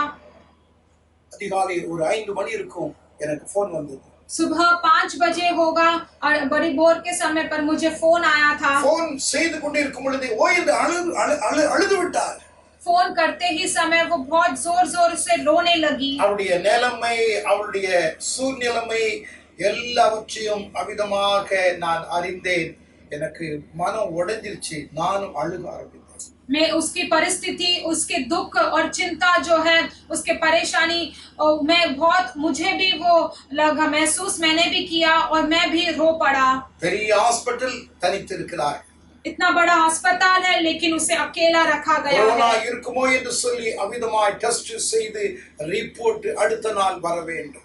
कोरोना रहेगा करके उसे टेस्ट कर दिया गया और रिपोर्ट अगले दिन आना है। கொரோனா என்று சொன்னால் அந்த சகோதரிக்கு அவிதமான பிரச்சனை, அந்த முழு குடும்பத்துக்கும் பிரச்சனை. क्योंकि अगर कोरोना कहा गया तो उनके उसको भी परेशानी और पूरे परिवार को भी एक परेशानी हो जाता था। மனதில் வைத்து நான் தேவ சமூகத்தில் அழுது ஜெபித்தேன். ये सभी में मन में रखकर परमेश्वर के सम्मुख में बैठकर रोकर प्रार्थना வாக்குத்தத்தங்களை ஆண்டவராகிய கர்த்தர் அந்த அதிகாலையில் எனக்கு தந்தார். बहुत सारे वादाओं को, प्रतिज्ञाओं को उस दिन में परमेश्वर ने उस बड़ी भोर के समय मुझे दिया। தைரியப்படுத்தும்படியாய் திரும்ப திரும்ப சொல்லி அந்த சகோதரிக்காக நான் ஜெபித்தேன். उस बहन को उन्हें धीरज पहुंचाने के लिए परमेश्वर ने मुझे बहुत सारा वचन दिया, प्रतिज्ञा दिया और उसके लिए मैंने प्रार्थना भी किया। அதிக நேரம் நானும் அந்த சகோதரியுமாக ஜெபித்தோம். उसी समय मैं और वो बहन दोनों में फोन में प्रार्थना करने लगे। ஜெபித்து முடித்தேன். அந்த சகோதரி ஆறுதலா இருக்குது அப்படின்னு சொல்லிட்டாங்க. मैंने प्रार्थना करके हो गया तो उस बहन ने कहा कि मुझे बहुत तसल्ली, मुझे अच्छा लग रहा है करके அடுத்த किया। நாள் ரிப்போர்ட் வந்தது. अगले दिन रिपोर्ट आ गया था। அதிகாலையில் அந்த சகோதரி எனக்கு அந்த ரிப்போர்ட்டுடைய நிலைமையை சொன்னார். उस बड़ी बोर के समय पर मुझे फोन करके उस रिपोर्ट का मुझे बताया गया। ஐயா அந்த ரிப்போர்ட்ல எந்த விதமான கொரோனா எதுவும் இல்ல அப்படின்னு ரிப்போர்ட் வந்தது. तब उन्होंने बताया कि वो इस रिपोर्ट में कोरोना कुछ भी नहीं है करके बताया गया சகோதரி था। அவ்வளவு மகிழ்ச்சி அடைந்தார். वो बहन बहुत इतना खुश हो गई थी। பிரச்சனையின் அவிதமான அந்த அந்த கடைசி நேரம் வரைக்கும் கடந்து போயிட்டாங்க. वो परेशानी के आखिरी क्षण तक वो पहुंच गए थे। தேவன் அற்புதத்தின் கரத்தை அந்த சகோதரி மேல வைத்தார். लेकिन परमेश्वर ने वो अद्भुत का हाथ उनके हाथों उनके सिर पर அந்த रखा। கொரோனாவுடைய நிலைமையிலிருந்து அந்த சகோதரி முற்றிலுமாய் விடுதலையாக்கி उस कोरोना के महामारी से परमेश्वर ने उससे दूर कर दिया। இன்னைக்கு சுகத்தோடு கூட வீட்டுக்கு வந்து விட்டார். आज बहुत अच्छे चंगाई से वो अद्भुत से वो घर पे आ நம்முடைய गए தேவன் थे। நல்லவர். हमारे परमेश्वर भला है। உங்களுடைய ஜெபத்தை உங்களுடைய கண்ணீரை பார்க்கிறவர் கேட்கிறதான தேவன். आपके प्रार्थना को, आपके आंसू, आपके परेशानी को देखने वाले இங்கே परमेश्वर। என்ன நடந்தது? यहाँ क्या हुआ? தேவன் எசேக்கியா ராஜாவுடைய விசுவாசத்தையும் நம்பிக்கையும் அவருடைய ஜெபத்தையும் கர்த்தர் கண்ணோக்கி பார்த்து ஒரு தூதனை தேவன் அந்த ராத்திரியில் அனுப்பினார். यहाँ पर एजेकिया राजा का विश्वास को, उसके प्रार्थना को देखकर परमेश्वर ने एक दूत को उनके पास भेजा। எசேக்கியா ஏசாயா தீர்க்கதரிசியின் புஸ்தகம் 39ஆம் அதிகாரம் 34 38ஆம் வசனம் வரைக்கும் நீங்கள் வாசித்தால் இதை நீங்கள் அறிந்து கொள்ளலாம். ऐसाया भविष्यद्वक्ता का पुस्तक 37 अध्याय 34 இருந்து 38ஆம் வசனம் வரைக்கும் நீங்கள் வாசித்தால் இதை அறியலாம். 185,000 வீரர்களை அந்த தேவதூதன் கொண்டு குவித்தார். 34 से अगर 40 वचन तक आप 38 वचन तक आप पढ़ोगे तो आप जान पाओगे कि वहां पर लिखा है कि 1 लाख से भी कितने युद्ध वीर लोगों को वो देवदूत ने मार डाला। அசிரியா வீரர்கள் எல்லாரும் மடிந்து போனார்கள். आश्रया के पूरे सेना मर गए थे। இந்த சம்பவத்தை அவன் அறிந்து அவன் தன் தேசத்துக்கு அவன் கடந்து போனான் ராஜா. ये संभव को वो जानकर वो उस देश में वो देश को चला गया वो राजा। அவனுடைய பிள்ளைகள் அவனை அவனுடைய தேசத்தில் வெட்டி கொண்டு போனார். उनके बच्चे जो है वो राजा को उन्होंने काट कर मार डाला। யோசித்து பாருங்க.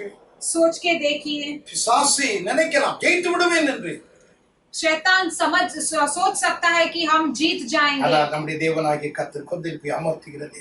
लेकिन हमारा परमेश्वर यहोवा जो है हम आंधी को वो शांत करने वाला है। பிரச்சனைகளை அமர்த்துகிற தேவன். वो सारे परेशानियों को शांत करने वाला எசேக்கியா है। ராஜாவுடைய அந்த எருசலேமில் இருக்கிற யூத ஜனங்களுடைய பிரச்சனைகளை கொந்தளிப்பை அமர்த்தி அந்த தேசத்துக்கு முழு அமைதியை கொடுத்த ஆண்டவர் இன்றைக்கு ஜீவிக்கிறார்.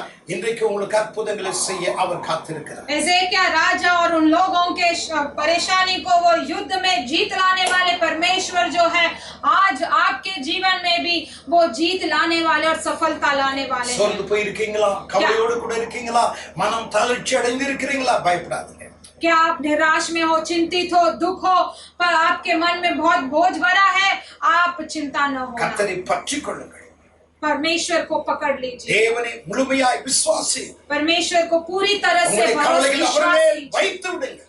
आपके दुख उन पे रख लीजिएगा। தேவன் அற்புதங்களை செய்வார், கொந்தளிப்பை அமர்த்துவார். परमेश्वर अद्भुत कार्य करेंगे, वो लहरों को शांत करेंगे। இரண்டாவதாக दूसरी बात, கொந்தளிப்பு ஒரு தேவனுடைய பிள்ளைகளுக்கு விரோதமாக எழும்பி அவருடைய ஆரோக்கியத்தை அது கெடுக்கிறது. वो लहरें जो है परमेश्वर के बच्चों के विरुद्ध वो उठकर उनके स्वस्थ में वो आता है, वो स्वस्थ में आ जाता है। சங்கீதத்தின் புஸ்தகம் 38ஆம் சங்கீதம் भजन संगीता का पुस्तक 38 भजन संगीता 8ஆம் வசனத்திலே 8वां वचन में, நான் பலனற்று போய் மிகவும் நொறுக்கப்பட்டேன், और मैं निर्बल और बहुत ही चूर हो गया, என் இருதயத்தின் கொந்தளிப்பினால் கதறுகிறேன். मैं अपनी मन के बराहट से कराता हूँ। நான் பலனற்று போய் மிகவும் நொறுக்கப்பட்டேன், என் இருதயத்தில் கொந்தளிப்பினால் நான் கதறுகிறேன். मैं निर्बल और बहुत ही चूर हो गया हूँ। मैं अपने मन की दुर्बलता से कराता हूँ। என்னுடைய இருதயத்தின் கொந்தளிப்பினால் கர்த்தாவே இப்பொழுது நான் கதறுகிறேன். मैं अपने मन की दुर्बलता से मैं अब रो रहा हूँ। இந்த கொந்தளிப்பு எப்படி இருதயத்தில் ஏற்பட்டது? वो ये दुख जो है उसके हृदय में कैसा हुआ? சரீரம் பலவீனப்பட்டது. क्योंकि शरीर का कमजोरी हो गया, அமைதல் இல்லை, शांत नहीं था। அப்படிப்பட்ட சூழ்நிலையிலே இருதயம் கொந்தளித்துக் கொண்டிருந்தது. ऐसा एक परिस्थिति में मन घबराहट हो गया। இருதயம் கொந்தளிப்பினால் என்ன ஏற்பட்டது? நாம் செத்து விடுவோமோ? मन की घबराहट उससे क्या होता है? डर बैठ जाता है कि क्या हम मर இனி जाएंगे। உலகத்திலே நான் உயிரோடு கூட இருக்க முடியாது. अब इस संसार में मैं जीवन नहीं ஏனென்றால் रह எனக்கு सकता। வந்திருக்கிற அந்த பலவீனம் அவ்வளவு கொடிதானது, அவ்வளவு வலிமை நிறைந்தது. क्योंकि मुझे जो कमजोरी आ गया है वो इतना ताकत है, इतना बल है, बहुत वो सामर्थ्य भरा है। ஆகையால்தான் தாவீது சொல்கிறான், என் இருதயத்தின் கொந்தளிப்பினால் நான் கதறினேன். इसीलिए दाऊद कहता है कि मेरे मन के घबराहट से मैं कराता रहा।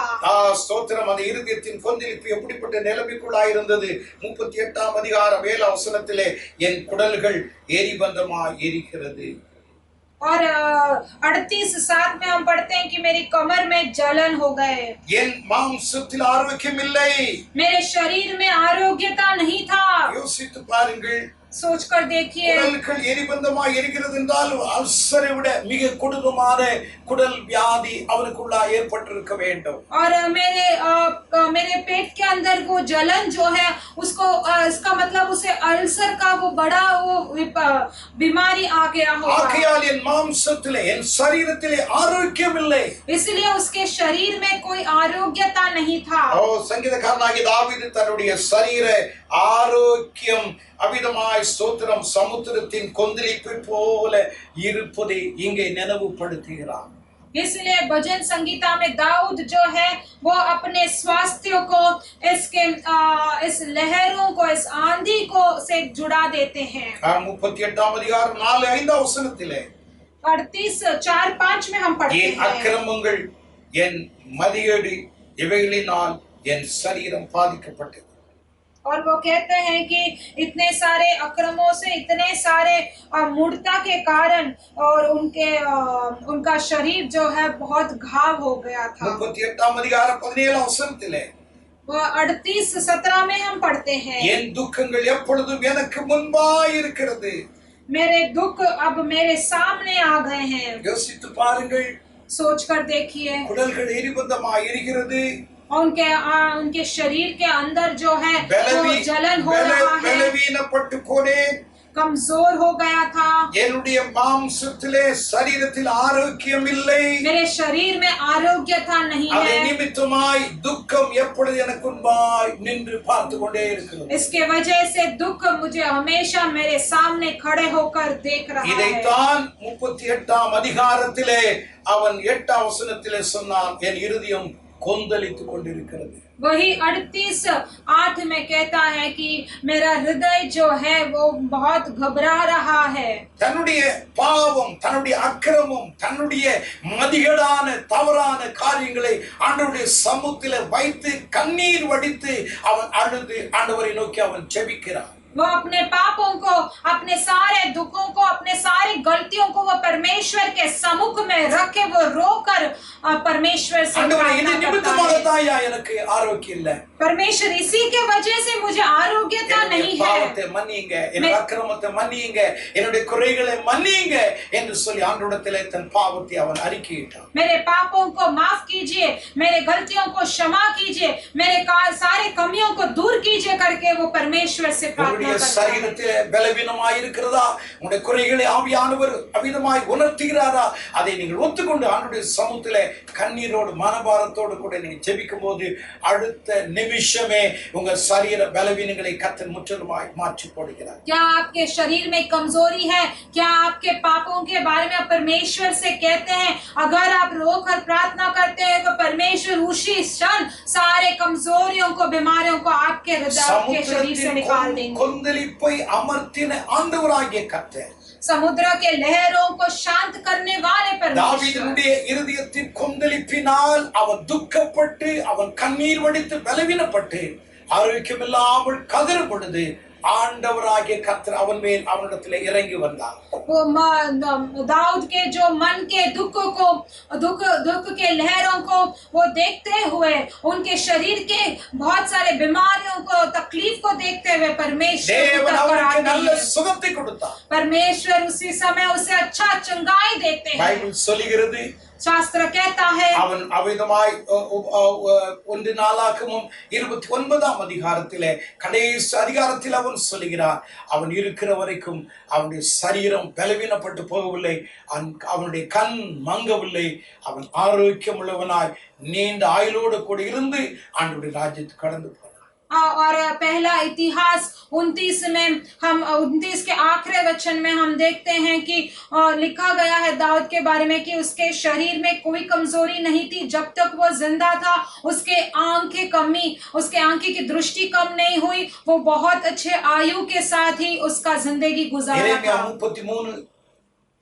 33 வாசித்தார். यिर्मयाह 33:3 और 6 वचन हम पढ़ेंगे। என்னை நோக்கி கூப்பிடு, मेरी ओर देखकर पुकार, அப்பொழுது நான் உனக்கு உத்தரவு கொடுப்பேன். तब मैं तुझे जवाब நீ दूंगा। அறியாததும் எட்டாததுமான காரியத்தை உனக்காக நான் செய்வேன். तू जो नहीं जानता है, तुझसे आश्चर्यचकित कार्यों को तेरे पर करूंगा। வசனத்திலே அவர் என்ன செய்கிறார் என்பதை சொல்கிறார். 6 वचन में वो क्या करते हैं, இதோ कहता நான் है, அவர்களுக்கு சௌக்கியத்தையும் ஆரோக்கியத்தையும் வரப்பண்ணி அவர்களை நான் குணமாக்குவேன். उन्हें अच्छा आरोग्य, उन्हें अच्छा स्वास्थ्य देकर उनको चंगाई दूंगा। இந்த காலையில நீங்க என்ன பலவீனத்தில் இருந்தாலும், इस सुबह के समय पर आप जो कुछ भी कमजोरी के साथ हो, கொந்தளிப்பினால் நீங்கள் அலசடிப்பட்டு கொண்டிருந்தால், जो भी मन के घबराहट के साथ आप உங்களுடைய दुखी சரீரத்தில் होंगे, ஏதோ ஒரு குறிப்பிட்ட வியாதி உங்களை அவிதமாய் துக்கப்படுத்திக் கொண்டிருந்தால், आपके शरीर में जो कुछ भी बीमारी आपको तकलीफ पहुंचा रहा होगा, கர்த்தர் तो உங்களை பார்த்து சொல்கிறார், परमेश्वर आपको देख के நான் कहते हैं, உனக்கு ஆரோக்கியத்தையும் சௌக்கியத்தையும் வரப்பண்ணி உன்னை நான் குணமாக்குவேன். तुम्हें आरोग्य और स्वास्थ्य, अच्छा आयु देकर तुम्हें चंगाई दूंगा। நம்முடைய தேவன் கொந்தளிப்பை அமர்த்துகிறார். हमारे परमेश्वर उस लहरों को शांत करते हैं। வியாதியாகிய கொந்தளிப்பை அமர்த்தி ஆரோக்கியத்தை கொடுக்கிறவர். बीमारी के लहर, आंधी के लहरों को वो शांत करके शांत कर देते हैं। மூன்றாவதாக तीसरा कार्य, தேவனுடைய பிள்ளைகளுக்கு விரோதமாய் அவிதமாய் ஸ்தோத்திரம் பிரஜாதிகள் கொந்தளித்து எழும்பினார்கள். परमेश्वर के बच्चों के विरोध जो है अन्य जाति लोग जो है वो लहरों के तरह उठने लगे। அப்போஸ்தலர் நடவடிக்கைகள் 4ஆம் அதிகாரம் प्रेरित का पुस्तक 4 अध्याय 25ஆம் வசனத்தை எடுத்துக்கொள்ளுங்கள். 4 अध्याय 25वां वचन ले लेंगे। பிரஜாதிகள் கொந்தளித்து ஜனங்கள் விருத காரியங்களை சிந்திப்பானே. और जो अन्य जाति लोग जो है उमड़ कर वो बहुत सारे कार्यों को सोचते हैं। இந்த வசனம் 2ஆம் சங்கீதம் 1ஆம் வசனம் 2ஆம் வசனத்திலே காண முடியும். ये वचन जो है दूसरा भजन संहिता 1-2 वचन में हम देख सकते हैं। அதைத்தான் இங்கே அப்போஸ்தலர்கள், விசுவாசிகள், தேவனுடைய பிள்ளைகள் ஆண்டவருக்கு முன்பாக இந்த வசனத்தை வைத்து ஜெபிக்கிற ஒரு நேரம்.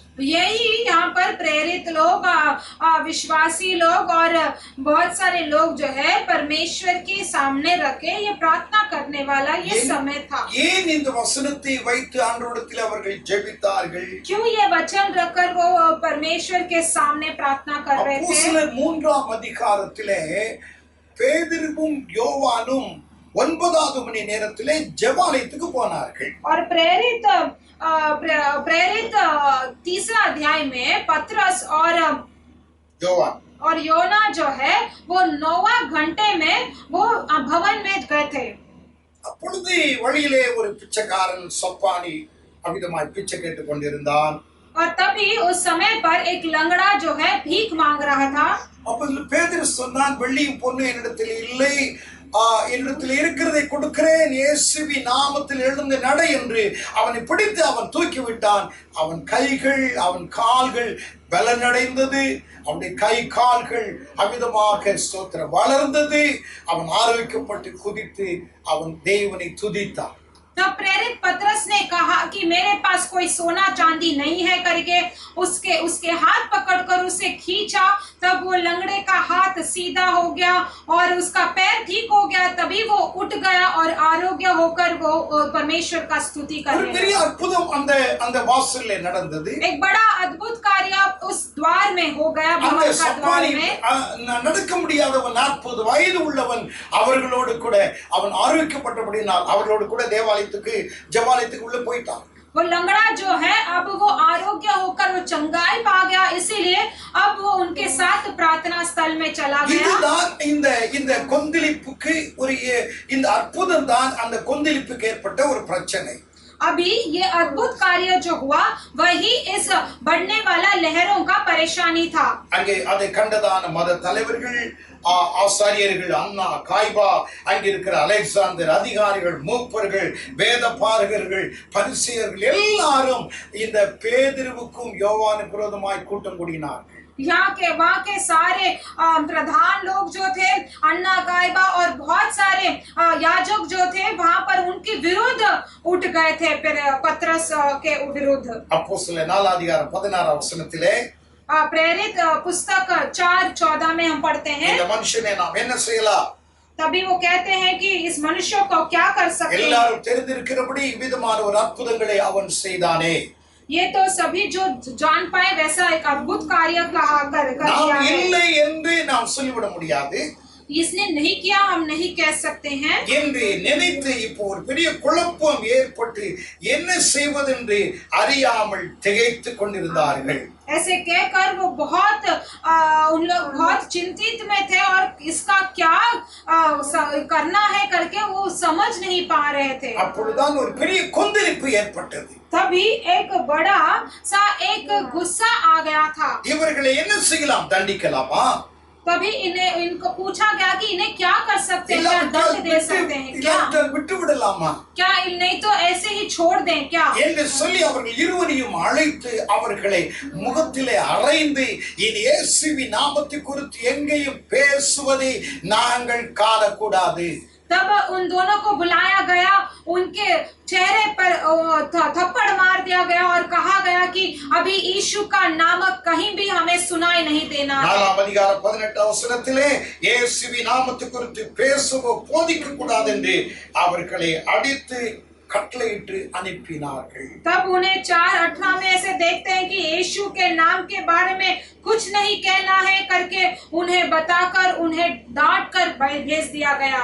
அப்பொழுதுதான் இந்த வார்த்தைகளை 25 வசனம் 4:25 வசனத்திலே இந்த சங்கீதத்தின் புஸ்தகத்தில் சொல்லப்பட்ட அந்த வார்த்தைகளை கொந்தளிப்பு என்றதான வார்த்தைகளை பயன்படுத்தி ஜெபிக்கிறார்கள். तब ये भजन संगीता में उपयोग किया गया ये शब्द जो है यहाँ पर भी 4:25 में बताते हैं कि वो डर के वो प्रार्थना करते हैं क्योंकि इसके क्रोध के वजह से। அவருடைய ஜெபம் என்ன? उनका प्रार्थना क्या था? ஆண்டவரே எங்களை அடிச்சிட்டாங்க, उनका प्रार्थना ये था कि इन्हें परमेश्वर निंदा उन्होंने है। मुझे मार दिया है, मुझे निंदा कर दिया है। உம்மை குறித்து பேசக்கூடாதுன்னு எங்களிடத்திலே அவிதமாய் ஸ்ட்ரிக்ட் ஆர்டர் போட்டாங்க. अब आपके बारे में बात नहीं करना है करके एक स्ट्रिक्ट सा एक ऑर्डर दिया गया है। ஆண்டவரே இதை கண்டு நாங்க பயப்படக்கூடாது. परमेश्वर इसके बारे में हमें कोई डर नहीं होना चाहिए। முன்னை விட அதிகமாய் தைரியமாய் நாங்கள் பேச எங்களுக்கு உதவி செய்யுங்க. अब इससे भी ज्यादा और धीरज के साथ बात करने के लिए परमेश्वर हमें सहायता कीजिए। எங்களுக்கு நீங்கள் அனுக்கிரகம் செய்யணும், ஒரு அற்புதங்களை செய்யணும். हमारे ऊपर एक अनुग्रह कीजिए, एक अद्भुत कार्य कीजिए। இந்த கொந்தளிப்பு அமிதமாய் ஆசீர்வாதமாய் முடியணும். ये आंधी के लहरें जो है ये आशीर्वादित होना है என்று சொல்லி ஆண்டவரை நோக்கி அவர்கள் ஜெபிக்கும்போது ऐसे कहकर वो परमेश्वर के सम्मुख में जब प्रार्थना कर रहे थे 31 வசனத்திலே 31 भजन संगीता அவர்கள் में கூடியிருந்த இடம் அசைந்தது. वो जो जिस स्थान में थे वो हिलने लगा। ஒரு பெரிய ஒரு earthquake ஏற்பட்டது போல ஒரு அசைவு உண்டானது.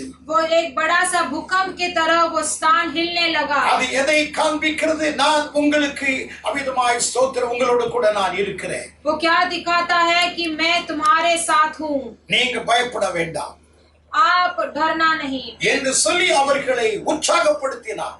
ऐसे बोलकर वो बहुत खुश हो அவர்கள் गया। எல்லாரும் பரிசுத்தாவினால் நிறைந்தார்கள். वो सभी पवित्र आत्मा से भर चुके थे। தேவனுடைய வசனத்தை தைரியமாய் பேசினார்கள்.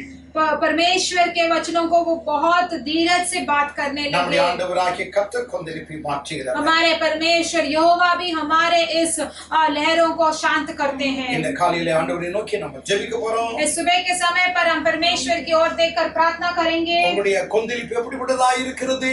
आपका ये लहरें कैसे हैं? உங்களுடைய மனம் தளர்ச்சி அடையக்கூடிய கொந்தளிப்பாய் இருக்கிறதா? आपका मन घबराहट होने உங்களுடைய वाला ये சரீரம் आंधी है क्या? பலவீனப்படக்கூடிய கொந்தளிப்பாய் இருக்கிறதா? आपका शरीर का कमजोरी लाने वाला ये உங்களுடைய आंधी கிறிஸ்தவ है क्या? வாழ்க்கையில முன்னேற்றம் வர முடியாதபடிக்கு அவிதமாய் பிசாசு உங்களை பலவீனப்படுத்திக் கொண்டிருக்கிறாங்க. आपके मसीह के जीवन में आपको आगे न बढ़ने देने के लिए நீங்கள் நான் शैतान प्रयास कर रहा है क्या?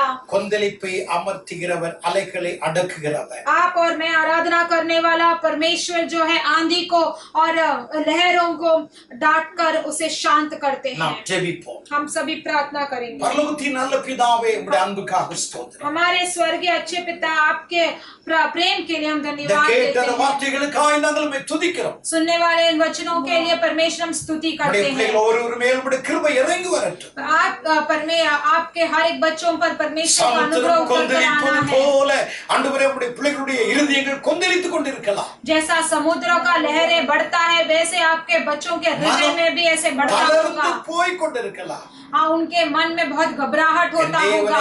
உம்முடைய பிள்ளைகளுடைய ஆவிக்குரிய ஜீவித்தின் முன்னேற்றத்தை தடுக்கிற எல்லா அந்தகாரத்தின் ஆவிகளை சபித்து கட்டுகிறேன். मेरे परमेश्वर, आपके बच्चों के मसीह जीवन के बढ़ोतरी को जो भी रुकावट है वो सभी को यीशु के नाम से हम ஜெப शापित வாழ்க்கையை करते हैं। எந்தெந்த ஆவிகள் தடுக்கிறதோ அது எல்லாவற்றையும் நிர்மூலமாக்குங்க. प्रार्थना का जीवन को जो कोई भी दुष्ट आत्माएं रुकाता है वो सभी को परमेश्वर आप கிறிஸ்துவின் निकाल மேல் இருக்கிற दीजिएगा। நம்பிக்கையை தடுக்கிற ஆவிகளை சபித்து கட்டுகிறேன்.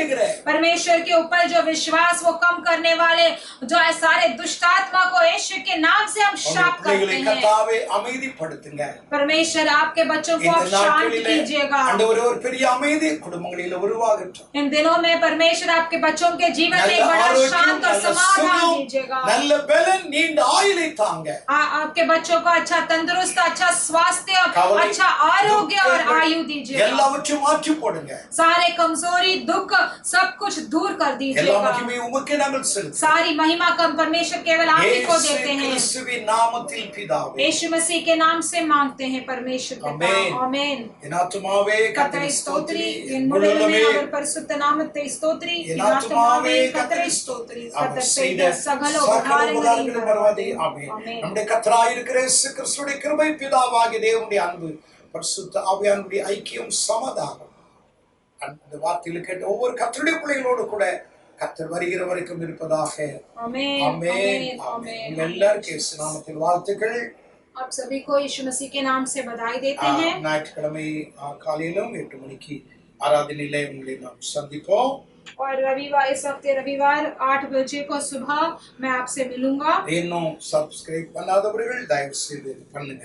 जिन्होंने भी सब्सक्राइब नहीं किया कृपा करके உங்களுடைய सब्सक्राइब कीजिए। நண்பர்களுக்கும் உங்களுடைய குடும்பத்தாருக்கும் உறவினர்களுக்கும் ஊர்ல இருக்கிறவங்களுக்கும் கூட நீங்க அதை அனுப்பினா அதை மற்றவர்கள் கேட்டு ஆசீர்வதிக்கப்படுவார்கள். आपके दोस्तों को और आपके रिश्ते नातों को और गांव में भी आप भेजोगे तो वो लोग देखकर भी आशीर्वादित पा लेंगे। பயன்படுத்துங்க. உங்களுடைய ஆண்டவருடைய நாமம் மகிமைப்படட்டும். उपयोग कीजिए और परमेश्वर का नाम का எங்களுக்காக महिमा ஜெபியுங்க. हमारे लिए भी आप प्रार्थना कीजिए। கர்த்தர் உங்களை ஒவ்வொருவரையும் ஆசீர்வதிப்பார். परमेश्वर आप सभी को आशीर्वाद करें। ஆமென். आमीन।